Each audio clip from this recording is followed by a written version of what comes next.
começando mais um Diário Cast, o podcast da construção civil. Tu sabia que os bombeiros têm grande responsabilidade na construção civil?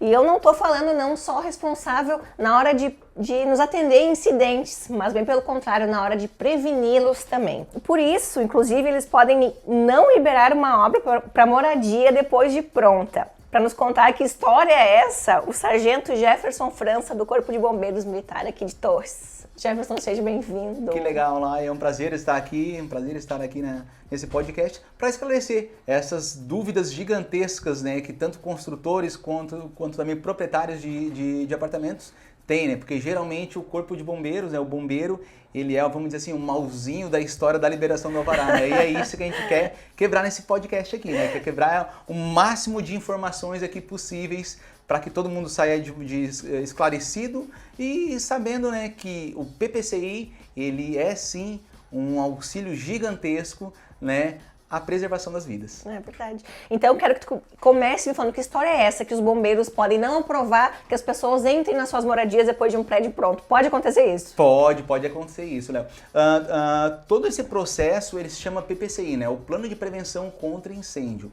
Hoje, qualquer edificação, ele tem que passar por esse processo em duas fases. É o processo de planta, né, e o processo de vistoria, né, o processo de projeto e vistoria. O projeto, né, onde todo mundo sabe que é o projeto que parte da estrutura dele toda física, né, dizendo quantos andares, quantos cômodos vai ter, quartos, enfim.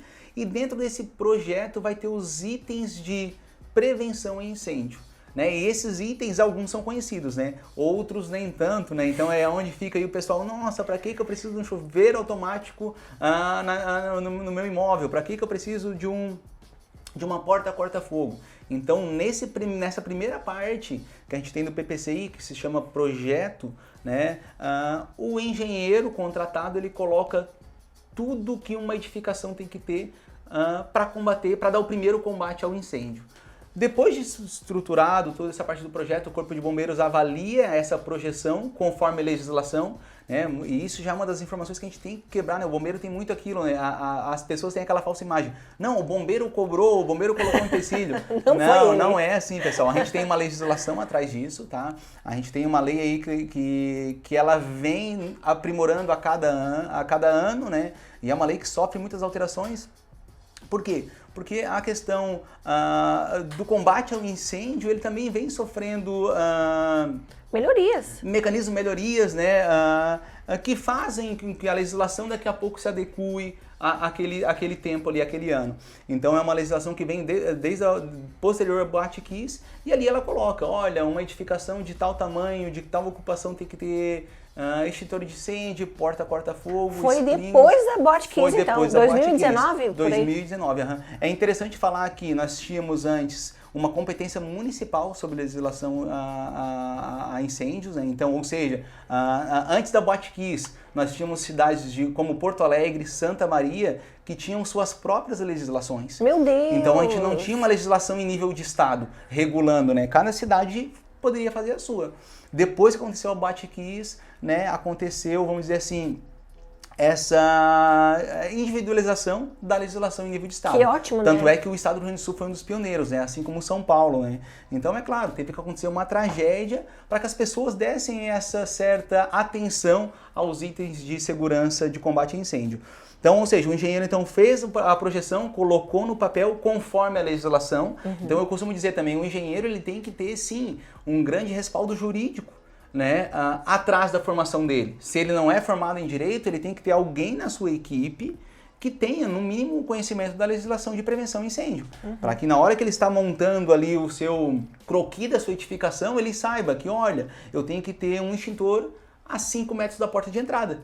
Isso está lá escrito na legislação. Não é o bombeiro que coloca que tem que estar a 5 metros. Não, é a lei que diz No hall de entrada de qualquer edificação, o extintor fica a 5 metros da entrada. E uma pergunta anterior a isso. Esse projeto ele é entregue quando está em obra, antes de iniciar uma obra, ele tem que ser aprovado antes de começar uma obra, então. Isso. Cada cidade também se comporta de uma maneira, né? Aqui na Prefeitura de Torres, eles já pedem antes. Né? Antes de dar anuência para a construtora começar a construir, ele já pede o projeto aprovado no Corpo de Bombeiros. Ah, bom. Então essa primeira parte de projeto aprovado, né, tem que sim já estar pronta no bombeiro. Senão não adianta começar a obra se não estiver aprovado. Senão não adianta começar a obra. O segundo passo, que daí se forma o alvará do Corpo de Bombeiro, é a vistoria. Né? Vamos dizer, ele aprovou o projeto num prédio de 10 andares. A construtora fez o prédio de 10 andares, fez todos os apartamentos, e aí 2 anos depois vem a segunda parte do processo, é a vistoria em loco. Quando o bombeiro pega aquele projeto aprovado há 2 anos atrás, né, vai com ele com a pastinha embaixo do braço e vai olhar, ver se tem tudo aquilo ali. E vai olhar na edificação se tem tudo aquilo ali. Se não a parte física ocorreu como foi combinado. Ocorreu como foi desenhado. E aí é onde que está... Olha, eu chuto para vocês, 90% hoje dos nossos entraves hoje de um processo de PPCI, falando em edificações grandes, acontece nesse processo, entre o projeto aprovado e a vistoria. Porque leva-se em torno de 2 a 4 anos para que um projeto saia realmente do papel, né? E nesse processo há modificações. Há modificações por parte do proprietário, há modificações por parte do engenheiro, há modificações por parte até do responsável da obra, né? Daqui a pouco eu quero ajustar uma porta aqui, e não está feito no projeto. Então, quando a gente vai em loco, acontece muita coisa, né, Laura? Ou até a mudança de lei, não sei se pode também acontecer alguma autorização, né? Pode acontecer também a questão da mudança de lei, mas é difícil, porque quando o projeto ele é aprovado naquela legislação que estava em vigor, vamos dizer, em 2020, ele se mantém aquele requisito. Não tem nada que obste ele, né? O que a gente vê mesmo, né? 90% dos casos é uma mudança do layout nesse prazo de construção do prédio, né? 2, 4 anos, isso acontece com muita frequência. Então ele é um projeto moroso, porque vocês vejam, ele se inicia no embrião da construção e finaliza quando o prédio está pronto. Então por isso, assim, o bombeiro tem essa, vamos dizer assim, essa autoridade de realmente não deixar que nenhum proprietário de apartamento entre, né, naquela edificação. Então não posso habitar sem esse alvará do bombeiro, não pode habitar de jeito nenhum. Por uma questão muito óbvia e muito perfeita, que é a proteção da vida. Isso, justamente. E foi bem isso, né? Que as pessoas tenham esse conhecimento, né? Que a inabilitação de ocupar o imóvel, o principal objetivo é esse. É dar a proteção às vidas que a gente tem ali, né? E a gente sabe que numa edificação grande são muitas, né? A gente não está falando de poucas pessoas dentro de uma edificação, né? São muitas pessoas, né? Então, para que isso que a gente tenha esse certo poder de polícia, né? A gente costuma usar muito essa frase para assim inabilitar que as pessoas ocupem essa edificação que não tem o projeto ainda aprovado. A gente sempre chama atenção, né? O proprietário que está comprando um apartamento, que está comprando, né, um imóvel, que se preocupe com isso. Claro. Né? Lá quando ele está falando com o seu corretor de imóveis, quando ele está falando com a construtora, que ele pergunte talvez seja o primeiro item que ele deve perguntar. Com certeza. Como está o andamento do PPCI no Corpo de Bombeiros? Tem alvará? Tem alvará já? Está vencido, não está? Porque tem prazo de validade, né? Isso, a gente tem o caso de validade, né? São 5 anos para edificações, né? Então a gente tem essa preocupação, tem que acontecer, né? E não acontece. A gente sabe, principalmente quando é sublocatário, né? Quando são lojas embaixo, né? Então as pessoas acabam alugando aí as lojas comerciais e quando colocam seu estabelecimento comercial e a fiscalização do município vem e pede, tem alvará do bombeiro? Não tem. O condomínio multa. tem. O condomínio tem, a edificação tem, a construtora tem, cai até às vezes na do corretor de imóveis, né, que alugou, né? E não é de competência deles, né, pessoal? A competência é do proprietário. O proprietário, quando está alugando, quando ele está comprando imóvel, ele tem que saber a que pé que anda essa questão do processo do PPCI. E se a gente falar no PPCI de um prédio, Jefferson, antigo, vamos supor, que antigamente a legislação não era a mesma. Ele tem como se adequar? Ele Isso. sabe para quem perguntar o que ele faz? Uau, Pra essa quem ele recorre? é uma pergunta que todo mundo faz pra gente, né? Com certeza, né, pessoal? Humanamente impossível nós pegarmos todas as edificações hoje, que vamos tratar especificamente de Torres, né? Pegamos as edificações antigas que a gente tem da cidade de Torres, que começaram na década de 80, 90 Isso. e não conseguiram o alvará. Né? Então a gente sabe e a lei foi flexível nesse ponto. Qualquer edificação hoje antiga, ela consegue se adequar ao processo de alvará. Eu vou tocar um assunto que todo mundo sabe, né? E quem não sabe vai aprender agora. Escada. Escada era um problema gigantesco nas edificações antigas. Toda escada hoje, conforme a lei atual, ela tem que ter no mínimo 1,20 m. Né? Olha só, 1,20 m. Toda edificação nova tem que ter no mínimo 1,20 m de escada. Só que as edificações antigas não tinham isso. Né? A gente sabia que as escadas eram pequenas, né? Então era 1 metro, 70, 80 centímetros. E aí, França, e agora como é que a gente vai adequar um prédio antigo para conseguir o alvará? Então a gente tem isso estabelecido. Todos os prédios que nasceram anterior à Lei Kiss, eles têm essa benesse. Né? Eles podem ter a escada menores, sim, mas eles vamos dizer assim, eles colocam um outro item de incêndio que dê uma celeridade à desocupação das pessoas naquela edificação. Por exemplo, a escada, né? Por que a escada tem que ter 1,20 m? Porque a gente somou que 60 centímetros é o peso, é a circunferência de uma pessoa descendo. Perfeito. E a outra é uma pessoa subindo, o bombeiro. Né? Então por isso que é 1 metro, por isso que é 1 metro. Os degraus antigamente eles vinham em formato triangular. Isso, eles isso. não eram quadrados, para entender como se fosse uma espiral, para o pessoal entender. Sim, um leque assim que faz. Sim, um leque, espiral. E hoje não, ele desce reto. Hoje já não pode mais. Tem um patamar, justamente. Tem que ter uma área de respiro, eu acho, para a pessoa circular. Justamente. Bem isso aí. A gente tem, então, várias incongruências nas edificações antigas. Várias mesmo. Que elas conseguem ser adequadas hoje, certo? Só que sempre o engenheiro que está fazendo essa adequação, ele tem que colocar um item de segurança a mais. Olha, eu não consigo dar a escada do tamanho exato, né? Porque a minha edificação é antiga. Então, o que eu posso colocar mais? Eu posso colocar mais extintores dentro da escada. Eu posso abrir uma saída de emergência a mais, né? As pessoas também têm que ter aquela noção, né? Pessoal, todo esse processo de PPCI, ele parte da premissa que o quê? Eu tenho que desocupar as pessoas com segurança da edificação. Né? Por isso que uma escada, ele faz parte do item de segurança. Né? Eu tenho que ter uma escada de 1,20 m para que as pessoas corram rápido para a saída, né? Para a rua, né? Para o ponto de segurança. Se eu tenho uma escada pequena, eu acabo criando uma fila gigantesca e as pessoas não conseguem sair. Então, como é que eu vou atender esse ponto de segurança que está sofrendo ali um dano, né? Colocando mais extintores. Então, se eu tenho mais extintores, eu consigo sim, daqui a pouco, naquele ponto ali, combater o princípio de incêndio. Justo. Então, sempre tem alguma coisinha que a gente possa fazer. As únicas, né? E isso é muito bom a gente colocar aqui. As únicas edificações que não conseguem se adequar, mesmo as antigas, são as danceterias.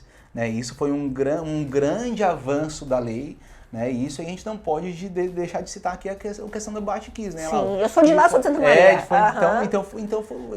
Isso foi realmente uma coisa que a lei foi muito taxativa. Rigorosa. Né? Ela foi rigorosa, ela não abriu possibilidade alguma, não. Danceteria, né? Alguns lugares de grande concentração de público, não existe a mínima possibilidade de buscar uma adequação.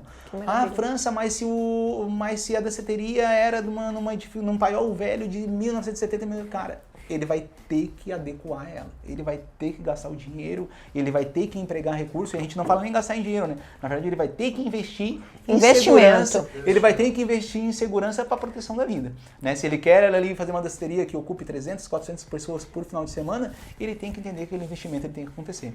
Tu sabe que quando ocorreu esse acidente, eu estava no Brasil e eu fui fazer um trabalho fora do Brasil de 6 meses, e quando eu cheguei, foi na região da Ásia. Quando eu cheguei lá, a primeira coisa que todas as pessoas mais humildes, todas as pessoas que chegavam em mim para falar comigo, elas falavam a primeira coisa: Boate-Kiss. Como é que foi?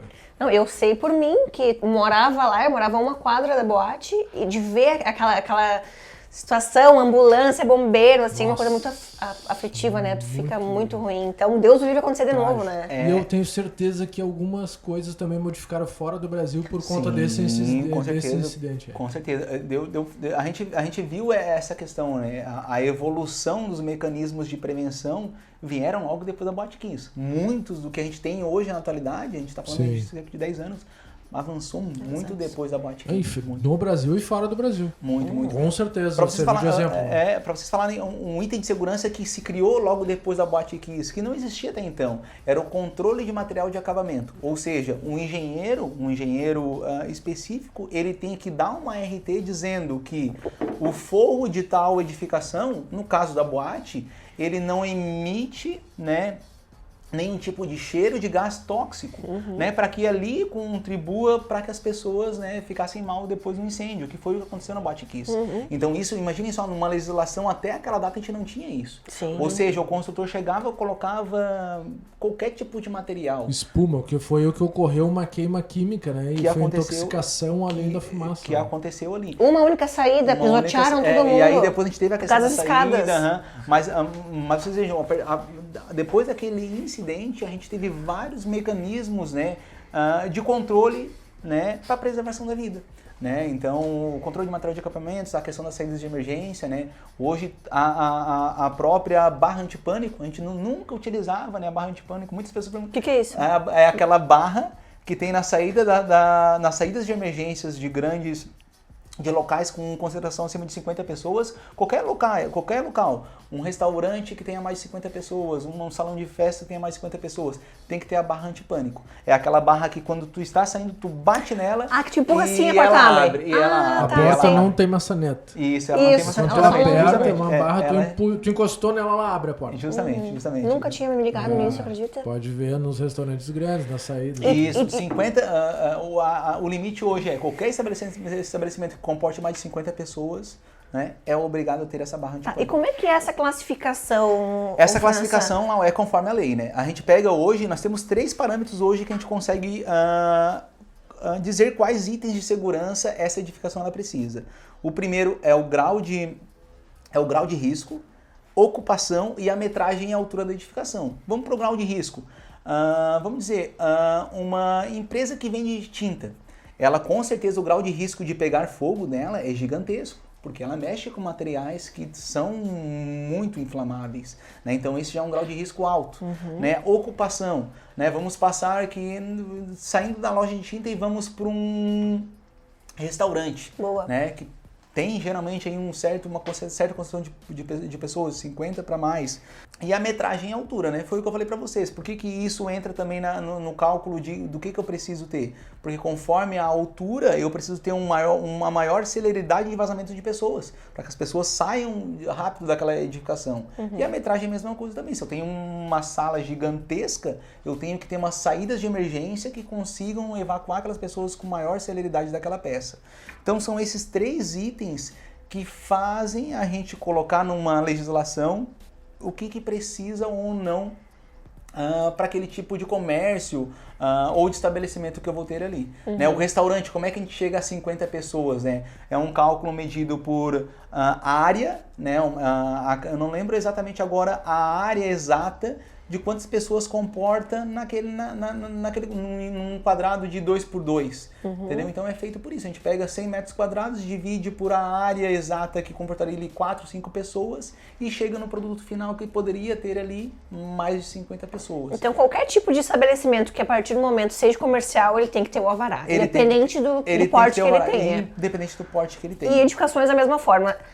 Até forma. Casas, vamos usar como exemplo casas em condomínios ou casas familiares. Muito bom isso também tem. Não, as casas unifamiliares são excluídas desse tipo de processo, né? Porque como elas são, né, vamos dizer assim, os geminados, né, como elas são excluídas desses sistemas de prevenção, não precisa ter. Ambientes abertos, tipo condomínios, também não tem nada a ver. Não tem nada a ver, não tem nada a ver. Que bom então, qualquer edificação, sim. Sim. E aí o que a legislação também fez? O Corpo de Bombeiros também conseguiu construir isso, né? Que seria muito ruim se tivéssemos um processo moroso, com um custo alto, por um salão de beleza. né, para um escritório pequeno, né, para aquele pequeno proprietário que precisa abrir uma barbearia, né, diferentemente de uma construtora. Então, isso o bombeiro ele sempre se preocupou com isso e criou 2 mecanismos, criou o licenciamento, né, e o alvará. Né? São 2 tipos. São 2 tipos. O licenciamento é o licenciamento online. Hoje, se eu tenho uma barbearia de até 200 metros quadrados, 2 andares, eu consigo fazer todo o processo online. E ele precisa ser aprovado também. E ele precisa ser aprovado. Ele entra online, faz o cadastro da barbearia dele, coloca ali, paga uma taxinha, coloca os itens de segurança mínimo que são exigidos, né? Ele se compromete em colocar os itens de segurança mínimo, manda para o bombeiro online, o bombeiro em 5 dias, né, avalia o processo eletronicamente e manda o alvará para ele online. Prazo super curto, não tem por que não fazer. Pessoal, eu costumo dizer, todos esses empreendimentos menores, eles têm um prazo muito curto, porque ele não passa por uma vistoria em loco. É de responsabilidade do proprietário colocar o extintor de incêndio, colocar a plaquinha de saída de emergência, que por muitas vezes não acontece. Não, vai nos lugares, trocaram lugarzinho, botaram ali atrás da porta. A gente sabe também disso, né, Lau? Isso acontece muito, né, Harley? Também essa descaracterização do ambiente. A gente sabe, daqui a pouco o barbeiro vou fazer um online, já que o bombeiro não vai estar aqui, eu não vou colocar o extintor. Sim. Mas acontece uma coisa e depois está responsabilizado. Ele é responsabilizado. Tanto é que quando ele faz o processo online, ele assina digitalmente dizendo, eu estou me comprometendo em colocar um extintor, estou me comprometendo em colocar uma plaquinha de saída de emergência, enfim. Então ele sabe que a responsabilidade da justiça vai cair sobre ele se acontecer alguma coisa. É claro que ninguém quer que isso aconteça, né? E quais são os itens que os corpos de bombeiros geralmente fiscalizam numa obra? Numa obra não, depois que ela vai ser entregue. Aí nós temos vários, né? E é tão legal a gente explicar para as pessoas. Eu costumo dizer, né? Eu tenho um apartamento e quando eu entro no meu apartamento eu digo, cara, o sistema de mangotinho, a detecção de fumaça, alarme, são tantos itens, né, lá o que a gente tem. E a gente vai citar alguns aqui, os mais comuns, tá? Até para que as pessoas entendam, né? Mas o principal fator também é entender o porquê que tem esses itens dentro de uma edificação. Muita gente não sabe, né? Pessoal, esses itens estão ali dentro, claro, a gente já explicou aqui, para dar essa celeridade para que as pessoas desocupem o prédio e consigam fazer o primeiro combate ao princípio de incêndio. E outro fator preponderante para que isso aconteça também é até a chegada do corpo de bombeiros. A gente leva em torno aí, hoje tratando de uma edificação em Torres, o bombeiro ele chega, dependendo do local, em 10, 20 minutos. Então a gente precisa ter sim esses itens de segurança na edificação. Imaginem só um prédio em Arroio do Sal. Eu ia te perguntar isso agora. Onde o corpo de bombeiros de Torres atende lá. É 40 minutos. Dom Pedro de Alcântara, a gente não tem ainda. Não tem corpo de bombeiro. A gente atende também, então só o bombeiro de Torres hoje atende 6 municípios. Nossa. Então é uma área territorial gigante e a gente precisa ter essa preocupação, né? Como dar esse primeiro embate até a chegada do bombeiro. Era uma das minhas perguntas, era essa. Como é que eu posso prevenir enquanto os bombeiros não chegam? Porque tem localidades aqui que não isso, tem, não tem. Então esses itens de segurança que a gente coloca no prédio servem para isso. O primeiro e o mais comum, né, é o extintor de incêndio. Né? Eu costumo dizer, um extintor de incêndio hoje, se pudéssemos ter em casa, era a melhor maneira de prevenir um incêndio em casa. Pior. E é um item tão de baixo custo, né? Só que as pessoas têm medo de operar, né? Eu costumo dizer, as pessoas têm medo de operar, parece que é uma bomba, né? Parece que eles podiam estar mortos. E eu já puxo o gancho também lá para a Boate Kiss, né, pessoal? A Boate Kiss, ela não teve o atendimento certo, porque na hora que pegaram o extintor de incêndio, não conseguiram tirar o pino de segurança do extintor de incêndio.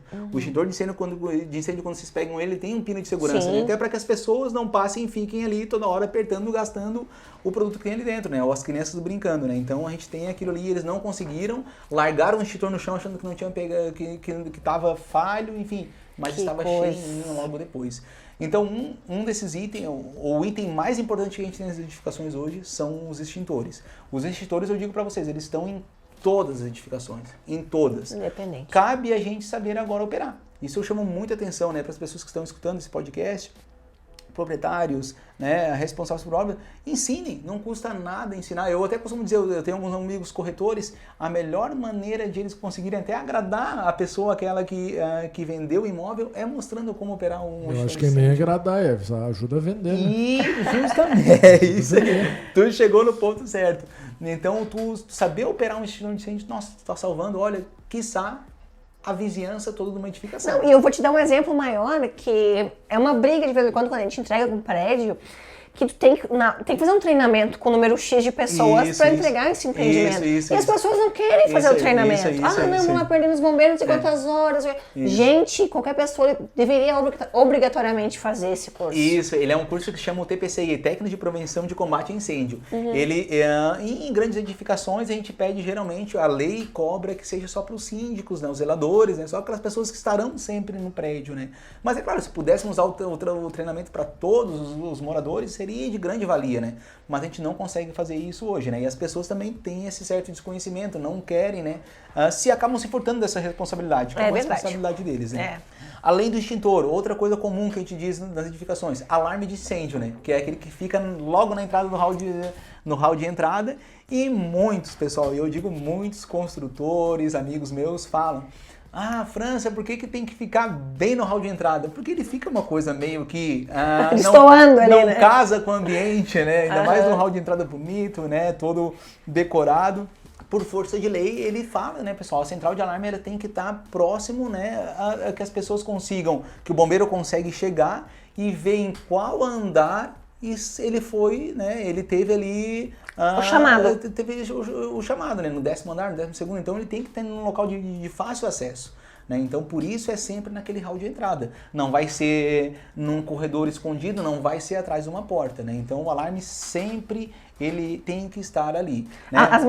Os mangotes têm que estar em todos os andares também. Os mangotes têm que estar em todos os andares também, muito bem colocado pela lá agora. Mangotinhos, né, pessoal? Mangotinhos que, se vocês estão ouvindo aí, abram ali a portinha, aquela que guarda os mangotinhos. Vejam, operam os mangotinhos. Eu juro pra ti que eu sempre tive vontade de nunca mexer, porque eu achei que ia... Pessoal, pode operar os mangotinhos, pode operar bem tranquilo, só guardem, né, só acondicionem eles de maneira adequada. Né? O mangotinho, geralmente que tem... Mangotinho, pra quem não sabe, é aquela mangueira. Que fica enroladinha assim na parede, vamos ter, abre a caixinha. A gente há pouco tempo falou, né, pra não ser tão técnico, realmente, aquela mangueira que tem, né, a cada andar tem aquela mangueira, pessoal, e é uma mangueira de fácil uso, né, geralmente ela tem que cobrir todo aquele andar, né, e novamente lembrem que eu falei lá no começo, por que tem um mangotinho ali dentro se o bombeiro vai subir? Pessoal, mas imaginem só se é um incêndio no 10º andar. Imagine, nós subimos com uma mangueira que tem 25 metros. Cada lance de mangueira do Corpo de Bombeiros, né, é pequena, não temos mangueiras, né, para toda uma edificação. Então, até um mangotinho ele serve para que a gente consiga fazer isso, né? Para a gente consiga fazer o primeiro combate ali. Então, a gente tem que ter essa noção com as pessoas também, de operacionalizar, de guardar, de ver como é que está a pressão, né? Então isso seria também de responsabilidade do síndico, né? Do condomínio ali também fazer isso anualmente, né? Ver como é que está a pressão da água, ver se elas estão limpas, acondicionadas. Outro item de segurança também que muitos, né, perguntam pra gente também: porta corta-fogo, pode deixar aberta, pode deixar fechada? Essa é boa. Essa aparece bastante, né, pessoal? Porta corta-fogo, sempre na entrada de escadas, né? Por que elas devem estar sempre fechadas, pessoal? A partir do princípio de incêndio, a escada vai ser o local mais protegido que a gente tem numa edificação. França, não é o elevador? Não, o elevador pode acabar a energia e ele fica preso. França, não é dentro do meu quarto? Não, pessoal, vocês têm que serem evacuados imediatamente até a chegada do bombeiro. A escada, por isso que ela se chama escada protegida, ela é o local que vai cumprir a sua responsabilidade de segurar a caloria, de segurar a fumaça. E todo mundo vai sair protegido por ali. Imagina ver que parece que tem um ar-condicionado dentro daquelas escadas. Que puxa assim, né? Porque é um túnel de ar. Isso aí. Pra até quando tiver a fumaça vai subir. Isso aí. Então é imprescindível que, pessoal, as escadas estejam fechadas, as portas corta-fogo estejam fechadas. Mas ela fica batendo, ela dá uma aeração melhor pro meu corredor, dá um solzinho, uma plantinha que tem... A gente sabe, pessoal, que acontece isso, mas elas têm que estar todas fechadas. Porque no incidente, pessoal, não vai ter ninguém passando de corredor em corredor fechando as portas. Até porque vai entrar fogo para dentro da Isso, não faz sentido, ela não cumpre o seu objeto, né, que está ali. E uma pergunta, França, até, por exemplo, estou lá no 20º andar, tenho esse 20 andar de escada, fiquei com medo, vai derreter essas portas, vai entrar fumaça. ela tem algum risco de derreter, de ficar Não, Lau. vulnerável? Todas as portas corta-fogo, elas têm uma temperatura, né? Por lei, ela consegue suportar. E também a questão do tempo, né? Isso, o tempo de descida, fica mais demorado a descer. Hoje, as portas corta-fogos menos resistentes são 60 minutos. 2 horas? Tu tem uma hora. As menores, né? As mais fracas, tu tem 1 hora para descer uma edificação.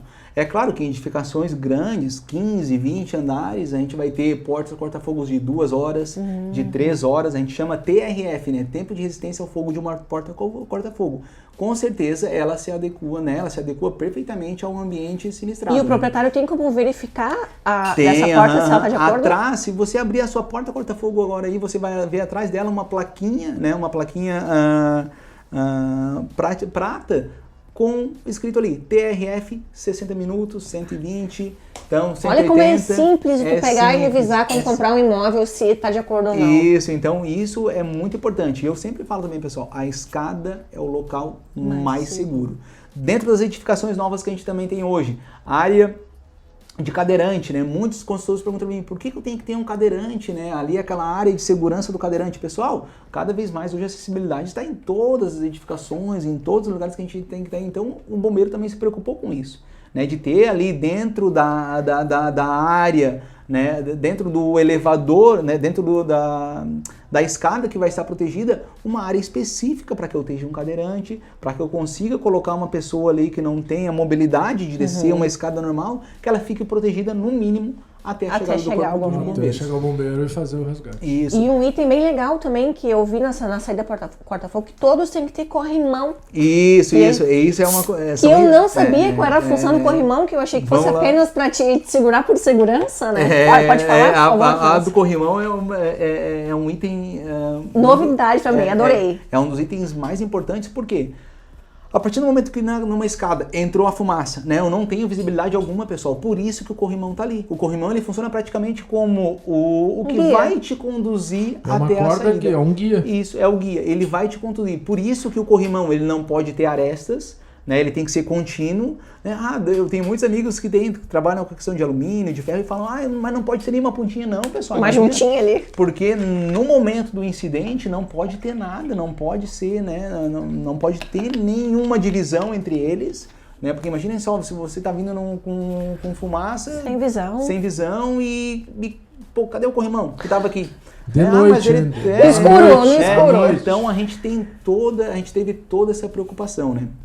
Dentro das escadas também, além disso, a gente tem as plaquinhas de emergência, todo mundo já viu isso, né? Se vocês entrarem hoje dentro do bloco de escada, vocês vão ver vários itens, plaquinhas de emergência, o próprio corrimão, algumas escadas que o Harris colocou aqui, as questões das escadas em prédios antigos, que são em leque, elas vão ter no próprio leque umas fitas luminescentes que no escuro, né, iluminam, né? Que daí num prédio já novo já não precisa, porque tem os lances de proteção. Enfim, a gente vai ter várias, né, itens de segurança dentro de uma escada. Partindo para itens de segurança agora sofisticados, que a gente tem aí numa melhoria, que a gente teve aí nos últimos avanços, né? A gente tem chuveiros automáticos, que são colocados em shopping centers, em locais de grande concentração de público, ou seja, eles cumprem a função do extintor de incêndio e do mangotinho. Que é aquilo que fica no teto. Isso, que é aquilo que fica no teto. E aquilo é acionado com Aquilo é acionado com fumaça ou aquecimento. Então, não tem como acionar? Não tem como acionar, tá. Não. Ele geralmente por fumaça. Algumas, né, empresas já preferem já colocar por aquecimento, porque nem sempre a gente vai ter também um princípio de fogo com fumaça. Tipo restaurante, né? Vai estar um cara cozinhando, vai subir um vapor de água, um vapor de fogo e pode molhar todo mundo no restaurante. Até pela questão de ter escolhido errado churrascaria lá. detector de incêndio. É o item de segurança. E olha que ponto que a gente chegou, né? Vocês viram? Por vezes, o item de segurança que o engenheiro colocar lá na planta, dependendo do item de segurança, é até mais barato para o construtor. Ele tem que fazer essa avaliação lá. Olha só. Será que não é melhor eu colocar um item de segurança mais efetivo, um chuveiro automático, do que colocar extintores alarmes?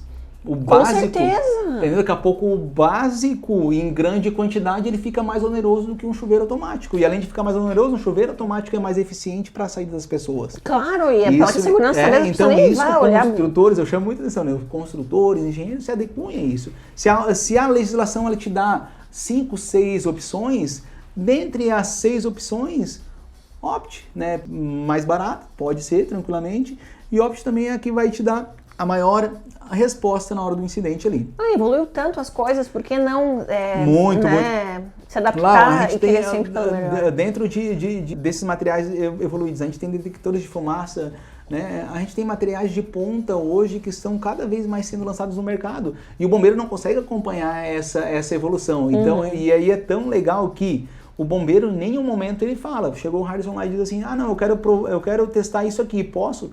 Pode, vamos fazer esse teste. Entendeu? Então, a legislação em si, ela deixa essa brecha aberta, né? Se qualquer mecanismo que venha a ser criado nesses últimos tempos e eu queira colocar ele em operação, pode operar tranquilamente. É claro, ele só tem que estar registrado dentro das normas da ABNT, enfim, mas a gente pode operacionalizar ele sim dentro da edificação. E esse chuveiro elétrico francês, ele tem... É automático. Desculpa. Chuveiro automático. Automático. Ele tem que ter uma área, assim, útil para ser usado, ele pode ser usado em qualquer situação? Ele pode ser usado em qualquer situação. Ele pode ser... Se você quiser usar em casa, posso Se colocar? quiser, pode usar. Pessoal, isso é uma coisa que a gente sempre coloca também, né? Nunca tu vai ser multado pelo Corpo de Bombeiros, né? Pelo excesso. Pelo excesso. Nunca, jamais. Quanto mais itens de segurança tu colocar, melhor. Então, não tem nada, né, que diga, não, eu posso colocar, tá me pedindo só extintores e saídas de emergência. Eu posso colocar chuveiro automático? Pode. Que bacana. Bem tranquilo. A gente nunca, né, peca, né, pelo excesso, né. Chuveiros automáticos, a gente vai para outras coisas importantes também que são coisas pequenas, mas as pessoas também não sabem, né, pessoal? Saída de emergência, né? A saída de emergência, por que elas existem, né? França, mas me conceitua a saída de emergência. Pessoal, saída de emergência é uma porta, né, que dê acesso a um local seguro. França, mas onde é que é esse local seguro? Pessoal, geralmente esse local seguro é o acesso à rua, né? Então, para eu chegar naquela saída de emergência, toda a minha rota de fuga ela tem que estar desobstruída. Por isso que corredores, escadas, não pode ter coisa que a gente vê muito em edificação, né? Não pode ter vasos, né? Não pode ter colunas muito grandes, né? Não pode ter... não posso colocar um armarinho no corredor para colocar umas plantas. Não, pessoal. Aquilo faz parte da saída de emergência. Até o hall de entrada eles perguntam, mas por que não bota mais mobília, não decora mais? Gente, não pode, já que a gente não A quer. saída de emergência, ela compreende desde as escadas, corredores, até a porta. Né? As pessoas têm... Não, saída de emergência é só a porta. Não, pessoal. É todo esse levantamento que a gente faz até o camarada sair lá do 5º, 6º andar até a saída. Até o chão. Tanto que tem o projeto de... Isso. Combate ao incêndio, né? Isso. É feito um projeto desde lá de cima, de toda a planta, né? Isso acontece muito, né? As pessoas aí estão naquele processo de decoração, principalmente na parte de decoração, né? Eu quero botar aqui no hall de entrada, quero botar aqui no corredor. Pessoal, não dá, a gente não pode ter nenhum tipo de restrição. Não pode ter nenhum tipo de... Esses dias queriam fazer um armário no empreendimento lá na frente do painel do manguete, do hall de entrada, que não esconder. Eu acho que é do painel de controle ali onde mostra. Isso é muito importante. Tem gente que acha que aquilo ali chama o bombeiro, não chama. Não chama. Aquilo ali é pra indicar o bombeiro aonde tem um possível foco de incêndio lá no 10º. Isso. Nós temos dois tipos de mecanismo nesse aí, né, Alisson? A questão do detector de fumaça e o alarme de incêndio. O alarme de incêndio é aquele que a gente quebra. Vocês já viram isso? São os mais comuns, né? É que tu aciona. A Lau tá no 4º andar, ela viu um foco de incêndio. Fumaça, cheiro de gás, fogo. Ela aciona. Quebra e aciona. Ela quebra e aciona. O bombeiro, quando chegar, ele vai chegar lá, vai ver no alarme lá, vai ver o 4º andar piscando, certo? O sistema de detecção de fumaça, ele apita por si só. Ele não precisa da LAU para acionar ele. Né? Vai ter naquele 4º andar um sistema que ele, que ele capta a fumaça ou o calor e ele automaticamente já apita. Não precisa daquela lá, vai lá e aperte o botãozinho.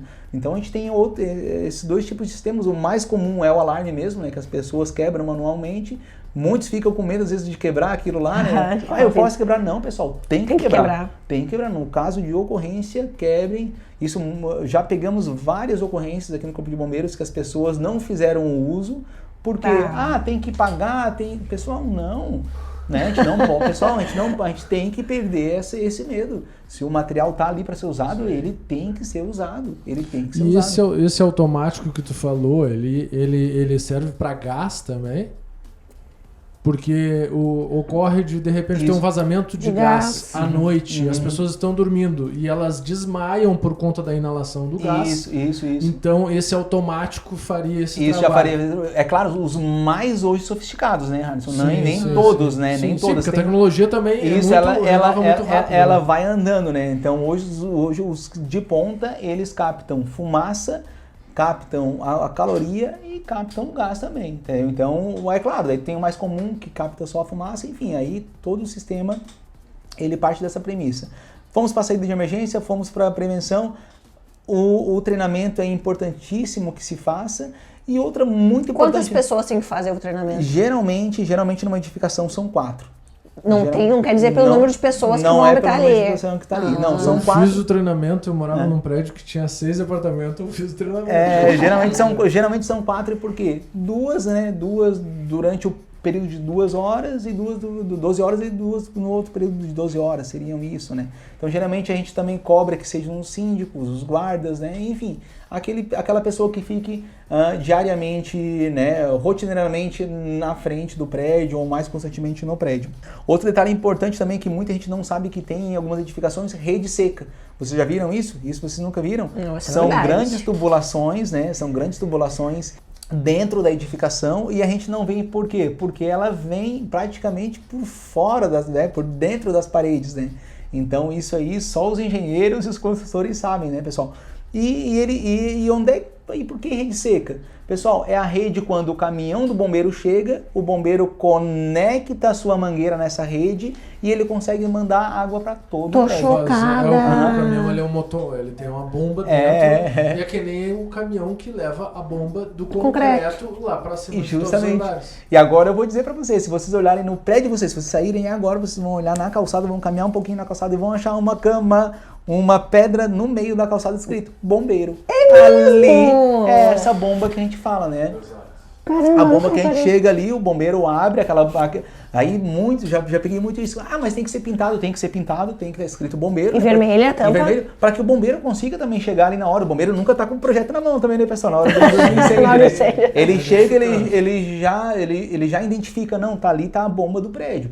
Então ele conecta a sua mangueira ali e consegue mandar água para todo o prédio. Então isso é uma coisa que, né, muita gente não sabe, né, e tem quase todas as edificações tem esse sistema também, rede seca. Lá, inclusive, na Secretaria de Segurança Pública, onde nós tivemos aí um incêndio ano passado, que culminou também em 2 óbitos dos 2 colegas bombeiros, a rede seca ela não estava funcionando. Né? O bombeiro chegou, colocou a água lá e não deu conta de mandar água para todos os andares. Daí não teve como apagar lá em cima. Então não teve como, né? Não chegou água, na verdade, lá no... Não me lembro se era o 4º ou 5º andar, não chegou água. Então também isso... E olha a importância de revisar, né? Isso, então isso é uma falha que a gente vê, né? A questão da revisão, né? De quem é a competência, se é do proprietário, se é do bombeiro. E até eu falo na renovação do alvará, porque ele dura 5 anos, como tu falasse. Depois as pessoas esquecem, às vezes fica 1 ano ali, vencido 2, porque os bombeiros não vão lá de novo. Não consegue. Ficar revisando onde está vencido, né? A gente é muito crítico, né, com a instituição, e a gente tem que ser, porque a partir da crítica também a gente consegue melhorar a instituição. E a gente vê hoje que o nosso calcanhar de Aquiles é realmente a fiscalização depois desse alvará concedido. Né? Depois de 5 anos, o bombeiro não tem perna. Imaginem só quantas edificações tem em Torres. Né? O bombeiro hoje não tem perna para passar em todas. Né? Por isso que lá na lei ficou estabelecido que é de responsabilidade do proprietário. Né? Ele é avisado por e-mail 6 meses antes. Ele recebe uma notificação. Ele recebe uma notificação 6 meses antes. Então ele recebe online. É claro, então é de responsabilidade dele. Se algo acontecer naquele tempo, naquele interim de tempo ali, é de responsabilidade dele. É claro que o bombeiro não quer que isso aconteça. Né? O bombeiro não, se pudesse termos 200 bombeiros em Todos hoje fiscalizando todo dia, né, todas as edificações, seria muito mais saudável para todo mundo, né? Mas a gente não tem perna, então a gente deixa essa responsabilidade para o proprietário. E como é que ele faz para fazer essa renovação? Online, totalmente online. Ele chega, né, ele leva só um requerimento, ele consegue fazer hoje de forma online, manda um requerimento, solicita a vistoria. A renovação, ela cumpre somente um requisito do processo, que é o requisito da vistoria. Por quê? Se eu já tive o projeto aprovado, não tem por que eu fazer outro projeto físico, né? Então, 5 anos depois, ele solicita a renovação e o bombeiro só vai em loco para ver. Fiscaliza ali. Se está tudo ok de novo. Se não foi retirado um extintor, se não foi feita uma porta. Ou se mudou alguma coisa da legislação. A partir do momento que a gente constatou que houve alguma modificação estrutural, enfim, de algum mecanismo de incêndio, a gente notifica o proprietário e fala para ele, olha, tu vai ter que fazer com um novo processo. E aí o proprietário fala, mas eu vou ter que fazer tudo de novo. Ou tu desfaz o que tu fez em 5 anos. Né? E aí geralmente o que ele fez em 5 anos não compensa o que ele vai gastar em fazer um projeto novo. Claro. Então a gente também tem que ter esse viés, tem que ter esse, eu costumo dizer, tem que ter muito o feeling do projeto de incêndio, né, pessoal? A gente não, às vezes não dá, não é porque eu não quero, não, é que não dá, inviabiliza o processo depois lá na renovação nos 5 anos finais. E até porque eu acho que a renovação, ela tem um custo bem menor do que quando tu vai entrar com a pedido de alvará, né? Pessoal, a renovação do Corpo de Bombeiros hoje, olha, é assim, ó, um absurdo de valor irrisório. É só mesmo para encaminhar, para ele dizer, não, tá tudo ok, o bombeiro vai dizer que tá tudo ok. Fica bem, tu tá seguro. E tá seguro. Lá, dos itens, eu acho que são esses. Tem um só que eu acho que é interessante a gente falar, principalmente para estabelecimentos pequenos, que é a proteção, que a gente costuma dizer, a estrutural. Né? Se a gente for ver, em alguns estabelecimentos, né, barbearias, padarias, o Corpo de Bombeiros, ele pede geralmente um isolamento, uma abinha para fora da porta. Se vocês forem notar isso aí, uma abinha de 1,5 m, 2 metros, que avança um pouquinho a porta de entrada. Aquilo se chama de estrutura, né? De estrutura para que a fumaça e a caloria, se pegar fogo nas edificações ao lado, não entre para a edificação. Caramba! Isso vocês vão ver. É o mesmo princípio que cumpre uma marquise. Né? Por que a gente tem marquise? Aquilo é uma estrutura também que combate que a fumaça e o fogo passam para o andar de cima. É por isso! Isso, Meu Deus! É claro que os prédios hoje mais sofisticados não têm. Né? A gente sabe disso, por uma questão de design, por uma questão de estética, eles optam em não colocar. Né? Mas aí cumprem um outro requisito com outro item de segurança. Lembra que eu falei para vocês? Mas geralmente os mais antigos têm isso, tem a marquise, né? Tanto em cima quanto na parte lateral, para que não aconteça a passagem da fumaça e da caloria para aquela edificação que não pegou fogo. Né? Se vocês forem bem, eu vou chamar bem a atenção para esse caso que deu ano passado na Secretaria de Segurança Pública. A Secretaria de Segurança Pública, ela pegou fogo em Porto Alegre no 4º andar. Por que subiu até o último andar? Porque a caloria e a fumaça sem marquise começou a passar para o 5º, começou a passar para o 6º, e aí o prédio todo entrou em chamas. Então isso, às vezes, mas só aquela marquisinha de às vezes 1,20 m, 1,5 m. Adianta, pessoal, só aquilo salva muitas vidas. É claro, é um custo, mas lembre-se lá no Não, é bonito, pode ser que não. Lembra lá na conversa que realmente é algo que, nossa, protege muito a edificação. E para quem quer pesquisar essa legislação, quer saber se está de acordo, tem onde pesquisar isso, onde encontrar? Tem. A gente tem hoje tudo no site dos bombeiros, tá lá. E eu digo pra vocês, como bombeiro, é uma legislação chata, de difícil leitura. Todas as leis, eu sou formado em direito, então a gente fala, né? A legislação ninguém gosta de pegar, ninguém gosta de ler. Então é uma lei pesada de ler, de entender, termos muito técnicos mesmo. E como eu falei pra vocês, às vezes até o engenheiro ele se perde um pouco. Porque são termos muito do direito, do juridiquês que a gente não consegue trazer para a realidade.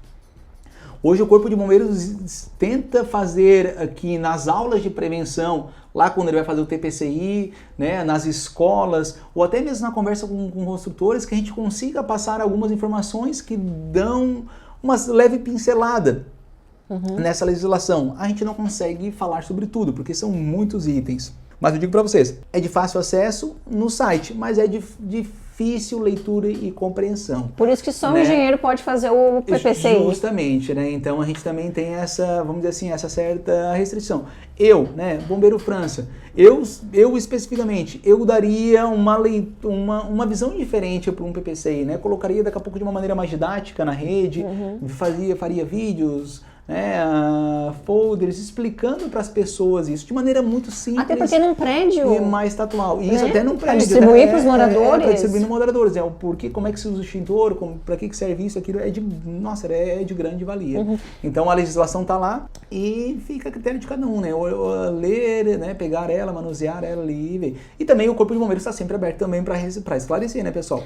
Também qualquer dúvida pode ligar para o número, né, o nosso 193, a gente passa logo em seguida também o número do quartel do setor de prevenção, que é outro número, né, para estar tirando dúvidas, né, sobre qual item eu devo usar, qual, né, o que seria. E até o treinamento, ele fica à disposição de qualquer pessoa? Ela pode ir lá fazer o treinamento se ela quiser? O treinamento fica à disposição de qualquer pessoa. Qualquer pessoa que queira ser treinada, quer aprender, pode ir lá. Olha, a gente tem uma parceria muito legal aqui em Torres, porque a rede de educação de ensino, a gente opera com todos os professores, até porque estão nas escolas, né? Sim, importante. A gente trabalha com alguns grupos também de comerciantes, né? A gente oferece esse curso gratuito para eles. Então gratuito, o bombeiro ele não pode fugir dessa responsabilidade social. Com certeza. Então por isso que a gente sempre faz o a mais, né? Oferecendo para a comunidade em geral esse serviço tão importante. Qual o prazo que o Corpo de Bombeiros leva para licenciar uma edificação? O processo online, o online hoje, ele leva de 5 a 15 dias.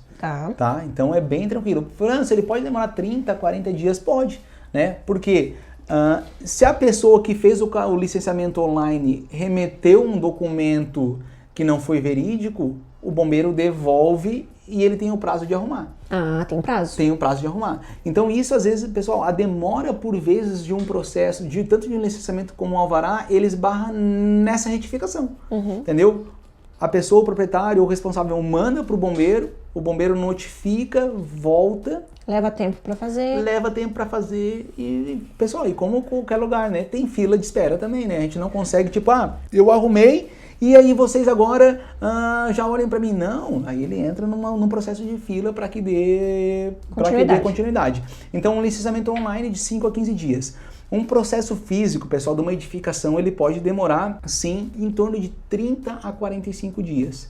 Né? A gente tem cidades grandes aí, Torres está nesse prazo de 45 dias, mas Porto Alegre, Caxias do Sul, que são cidades que operam com muitas edificações, pode levar até 2 meses. A gente conseguiu reduzir muito esse prazo. Por quê? Porque a gente consegue botar uma equipe trabalhando de maneira praticamente integral em cima de projetos grandes. Então, de 30 a 45 dias a gente consegue aprovar, sim, um projeto hoje.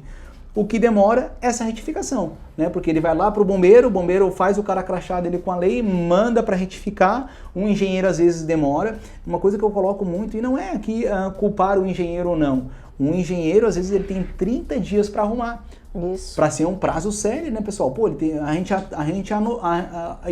ajuda ainda dizendo, está errado no item tal, a gente praticamente dá a barbada para ele. E ele às vezes ultrapassa esse período, pessoal. Então 30 dias é um período muito bom para ser retificado. Dentro dos 30 dias ele não paga a taxa de revistoria. Então isso é importante também para que todos os construtores saibam disso, que às vezes, mas estamos cobrando mais taxa. Não, pessoal, não está cobrando mais taxa. É que o teu engenheiro, ele demorou e aí sim... Ou até o fornecedor às vezes demora de chegar, né? No 31º, 32º dia, aí sim vai ter que ser cobrado uma taxa. Dentro daqueles 30 dias ele tem sim uma isenção para mandar a retificação. Então, onde mais leva tempo é esse, vamos dizer assim, esse vai e volta do projeto. Se pegarmos hoje uma empresa conceituada, uma empresa que trabalha muito com isso, não deveria nem ter erros, né? Porque a gente sabe, ele já trabalhou tanto que ele já sabe como é que tem que ser feito. Lá na vistoria a mesma coisa, né? Depois lá no processo final, quanto tempo leva para fazer uma vistoria? Pessoal, depois que solicitou, cerca de 15 dias o bombeiro já está na edificação fazendo a vistoria. E, novamente, se o bombeiro chega e constata alguma coisa irregular, um extintor que estava no local errado, um extintor que não estava bem colocado, a gente notifica, volta até que a edificação seja, né, arrumada ali e solicite de novo. Então, nesse processo todo de edificação, 45 dias para o projeto e de vistoria, 30 dias. Queria levantar algumas curiosidades agora também, França. Assim, o que tu vê que são as principais causas de incêndio aqui no litoral? Hoje aqui no litoral o que a gente mais tem em edificações, vamos falar de edificação, né? de prédios. O principal, a utilização do gás.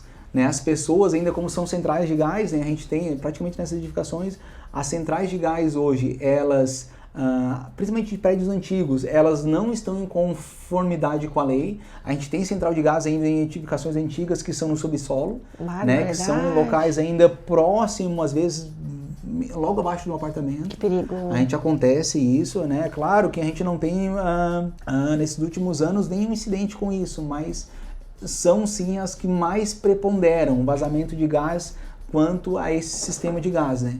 Então, esse é um dos piores. A outra, sistema elétrico, né, pessoal? O sistema elétrico hoje dos prédios novos, sem palavras, né? São ótimos, mas prédios antigos ainda penam muito. Né? A gente tem aí... E o sistema elétrico é uma coisa que ele não é visível, né? Não é. A gente vê nas edificações antigas e até nas de meia idade a gente vê isso. A gente não consegue visualmente ter uma noção.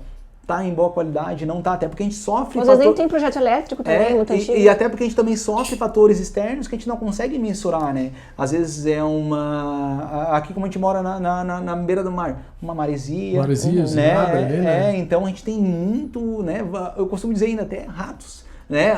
Há quem diga que o incêndio do mercado público em Porto Alegre foi causado por ratos. Sim. Que roeu o fio e na verdade a fiação ela precisa de uma milimetragem para passar a amperagem da eletricidade. E se tu não tem aquele mesmo calibre de fio de início a fim, né, ele vai superaquecer e vai criar fogo e vai pegar fogo. Então isso são coisas assim que a gente nota muito. E o terceiro causa de incêndio nas edificações que a gente vê muito e comum, eu digo, né? Tem até um prédio aqui em Torres que uma das últimas ocorrências que eu peguei foi mesmo o descuido na área de cozinha, né? Aí pra quem gosta de cozinhar, deixar aquela panela ligada, pessoal, isso acontece muito. Né? Acontece muito mesmo. Deixei uma comida no fogo, saí e esqueci. Pessoal, isso acontece muito. E a questão da panela no fogo, ela sim é uma fumaça já na mesma hora e com certeza. A gente, olha, já pegou vários estragos, né? Claro, às vezes condicionado só num apartamento, né? Não conseguiu, né, graças a Deus, ultrapassar a linha do corredor, baixando para a edificação total. Mas isso acontece com muita frequência ainda aqui em Torres nas edificações. Por isso que a gente sempre alerta, né? Pessoal, vai sair de casa, vai largar o lixo, às vezes, lá Confere, não tem nada no fogo ligado. Porque a gente sabe, às vezes a gente encontra um amigo... se distrai quando vê a panela tá no fogo e até subir para desligar, já aconteceu um imprevisto. E quando acontece algum incidente desses, Franz, é importante quando tu ligar para os bombeiros, tu tem que informar o que está acontecendo? Sim, como é que eu informo os bombeiros de uma forma eficiente? A gente tem um certo protocolo dentro do Corpo de Bombeiros, né? O telefonista, geralmente, ele vai ser um cara, ele vai ser um militar mais experiente, que ele vai conseguir ao mesmo tempo acalmar a pessoa que está passando a informação e extraindo aquela informação. Porque às vezes a gente também vê, se a gente tem às vezes ali um bombeiro inexperiente, ele também não sabe como reagir. Não passou por muitos incidentes. A gente tem que ter esse viés, esse tato, né, pessoal? Mas a pessoa que está ligando para o bombeiro, ele tem que dar com muita precisão local, né? É na edificação tal, andar tal, rua tal. E ponto, pessoal. Não precisa de muitos detalhes. Mas tá pegando, tem fumaça. Não precisa dizer se é gás que vazou, se é fogo, tu não sabe, pessoal, às vezes. É claro, às vezes a gente faz essa pergunta para filtrar, mas bem tranquilo. A pergunta principal é local, né? E o que tá acontecendo? Tô com cheiro de gás, cara, a gente desloca na mesma hora. Eu costumo dizer, a gente tá 24 horas ali de serviço por dia, a gente tem que sair em todas as ocorrências. Quer seja para salvar um gatinho, quer seja para combater um incêndio numa edificação gigantesca. E se porventura acontecer um incêndio numa edificação, para os moradores retornarem aos seus lares, tem um tempo que ele tem que ficar evacuado do prédio? Como é que funciona essa questão de após o incidente? Tem, muito boa essa pergunta, porque a gente já encontrou ela aqui em Torres, já esse tipo, né? Geralmente num incêndio, numa edificação, além de comprometer ali o apartamento, compromete praticamente alguma estrutura Nossa, do imagina. andar, né? A gente tem que saber que o calor, junto com a fumaça, ele modifica, inclusive, a ferragem da Por edificação. causa da dilatação do Ele aço, faz- né? então Então pode ocorrer a trincas e ter esse Isso- problema de estrutura. Isso aí, então... Desabar. Desabar. Então a gente tem essa preocupação posterior ao incidente. Isso. Mas é o bombeiro que faz ele só essa proibição, Avaliação essa também? avaliação não, pessoal. É claro que daí depois entra setor da prefeitura, né? Até a próprio o pessoal que faz a gestão da edificação, ele pode trazer um engenheiro que faça essa avaliação, né? O corpo de bombeiros hoje ele tem um corpo técnico, mas às vezes não dá conta de fazer tudo. Então ali a cooperação impera, né? Claro, para dar o máximo de celeridade para que as pessoas consigam retornar, mas com segurança, né? Então, data precisa, prazo, a gente não tem. Não tem. Cada Vai caso é avaliar um caso. muito. E depois né? que isso acontecer, o alvará vai ter que vir de novo, Vai tem ter que que todo vir o de alvará novo. novo. A gente sempre tem essa preocupação, né? Pô, aconteceu tal coisa, falhou tal sistema de prevenção, temos que fazer ali algo que dali não aconteça mais e que seja avaliado e arrumado posteriormente. Então, pra gente finalizar, eu quero entrar com um jogo de mito ou verdade. Eu sei Vamos que lá. muitas dúvidas surgem quando nós falamos em equipamento de prevenção e muitos mitos também envolvem isso. Mito ou verdade? Botijão explode? Verdade. E principalmente os botijões os antigos, né? Os liquinho, né? A gente tem aqueles liquinhos ainda, é claro, hoje ele tem a sua proibição, ele é proibido hoje estar no mercado, no mercado no Brasil, né? Mas ainda a gente tem alguns, eu tenho, meu pai que é encanador hidráulico, ele utilizava muito liquinho, né? A gente tem canteiros de obra ainda liquinhos sendo utilizados, né? Esses explodem sim, pessoal. Então por isso que são proibidos hoje a sua venda, né? Hoje os botijões que a gente tem, tanto de uso industrial, tanto de uso caseiro, eles não explodem, certo?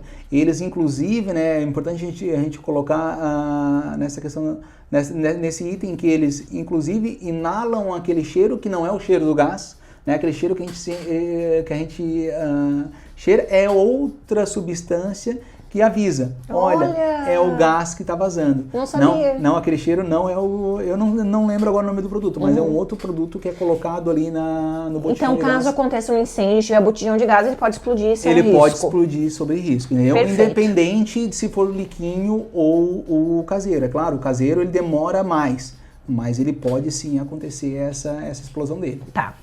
Mito ou verdade? Canteiro de obras também precisa de prevenção de incêndio. Agora vem um grande mito, né, pessoal? O canteiro de obras, ele não precisa de alvará de prevenção de incêndio. Por quê? Como a gente explicou, o projeto dele está lá no início. Só que o alvará dele vai sair só no final da edificação pronta.